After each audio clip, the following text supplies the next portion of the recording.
Hello, this is Crypto Neptune, and I'm on for a quick one to do a quick community update about PulseDRIP. Remember, nothing I say is financial advice, and you should always do your own research.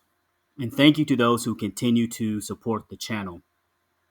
At the time of this video, we're sitting at a $31.69 PulseDRIP price. H2O is sitting at 33 cents, so it's kind of stabilized there.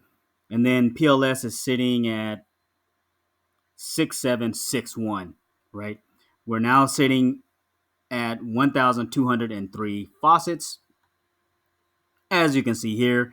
And then the total value locked in the garden is 912K. So that's a healthy and strong number. We were ranging up over a million at one point, but there was a little bit of pullback, and that probably has something to do with, either, people claiming or pullback in some of the price of the tokens. So, with the community update, this is the new community update with PulseDRIP. A recent update has been made to further ensure long-term sustainability of the project. So, this was put out by Eric and Matt. They felt that more steps need to be put in place as far as the sustainability of the project. Now, for me personally, I did comment in the Telegram and basically state that to me, the tokenomics that are already in place, to me, it was working, because remember, we have the anytime you claim, the locked amount goes back. It kind of works like a bank account, right? We have that mechanic. We have the 7-day anti, we got the anti-well mechanics, the 7-day accumulation cutoff, right?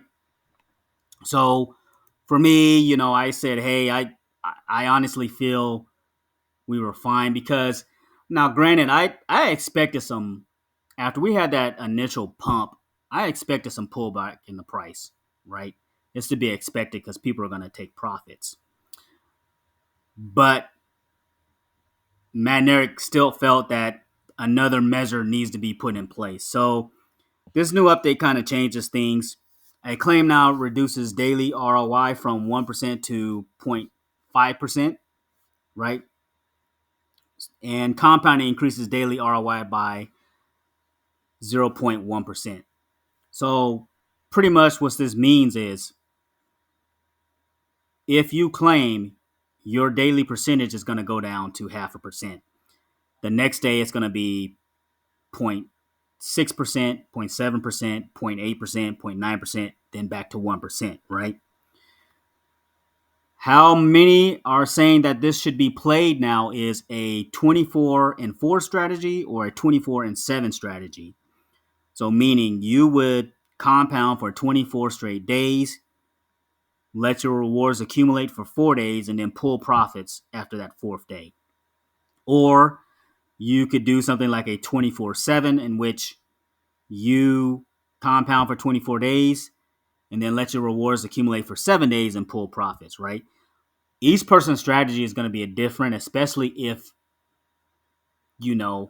again, it just depends on your position, right?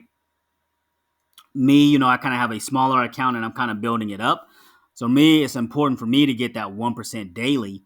So for me, I'm going to do that 24-4. Now, does it bother me to not be able to get a weekly paycheck from PulseDRIP? Yeah, it does, because that's what I was used to. And with DeFi, you have to kind of be on the offensive, if that makes sense. Now, again, was I hurting the protocol? No, I was doing a 6-1 strategy, right? Pulling profits, putting it aside, in another wallet, saving it for a rainy day. Because again, with DeFi, things change in a blink of an eye, whether it is, whether it's tokenomics, right? Whether it's community sentiment, whether it's just, some not foreseen type of circumstance. That's why I'm more or less on the offensive. And, again, learning from past protocols like the Drip network, right? You got to evolve and pull profits. But Also, after 1,300 faucets have been opened, new faucets max ROI will be 200%. So, if you are somebody that is wanting a faucet before it gets to 1,300, you need to grab you a faucet because the daily ROI is going to drop to 200% for those newer faucets between 1,300 and 5,000, right? Now, here is the thing with that though. Somebody's probably asking, so what would be the benefit of having a faucet after the 1,300? Honestly, the Matt and Eric are betting on the price of PulseChain being higher, right? That's it. They're betting on price appreciation. So the only way to really kind of do that is like we did before, like with the bonds, right? Where we had some sort of, community effort where we push the bonds, right? And remember, when you put PLS into these bonds and create your bond, on the back end, PLS is buying PDRIP and then it's buying H2O, which like pump the price like crazy, right? So this would be kind of like our meal ticket here. Um, if you're looking for some additional passive income along the way, bonds could be maybe a play for you to increase your, PDRIP position or doing whatever you need to do, whether you're, creating an LP in the garden, who knows, but you get the point. This would be kind of the play.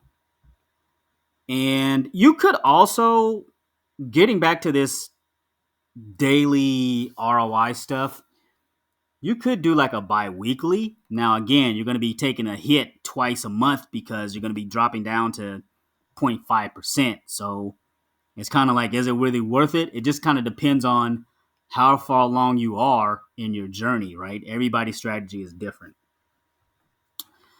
And so we will play this by ear.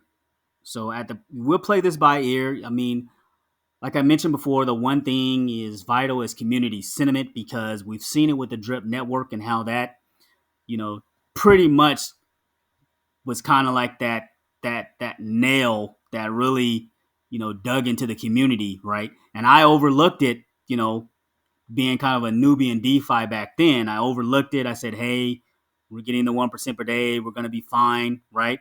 But community sentiment just kept pulling the price down, kept pulling it down, kept pulling it down, right? And hindsight 2020, when I was in Drip, right, I would have definitely just kind of took those profits more frequently on the way down, if that makes sense, right? So for you people that are doing some were doing like a 5-2 strategy, you might want to do a 24-7 strategy. So compound 24 days and let your rewards again accumulate for 7 days and then pull profits, right? But again, that's is your investment, right? Again, you are the orchestrator of your investment, so you do you, and we'll kind of go from there. But we'll see what happens because it did get a little bit toxic in the Telegram.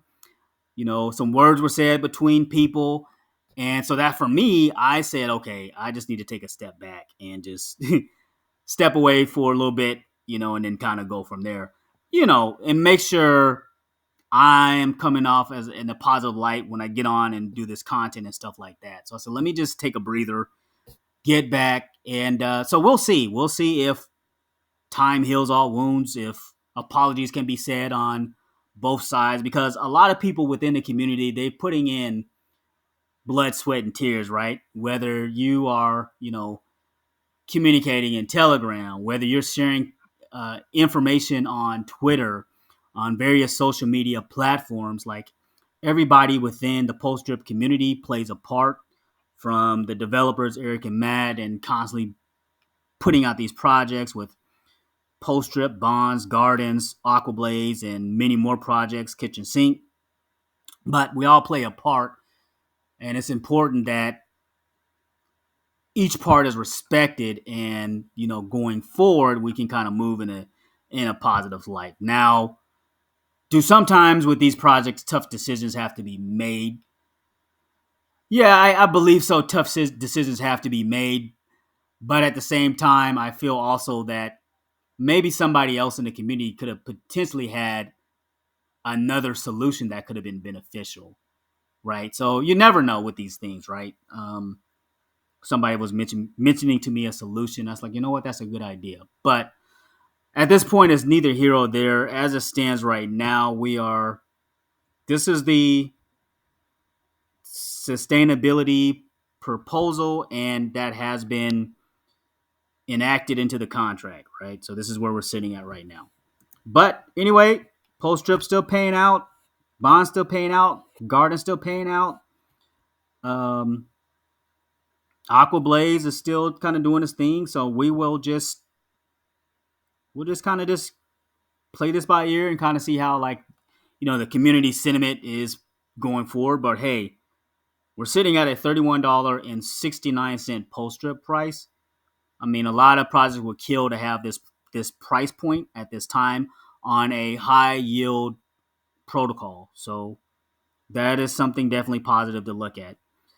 Okay, thanks for listening and thanks for stopping by.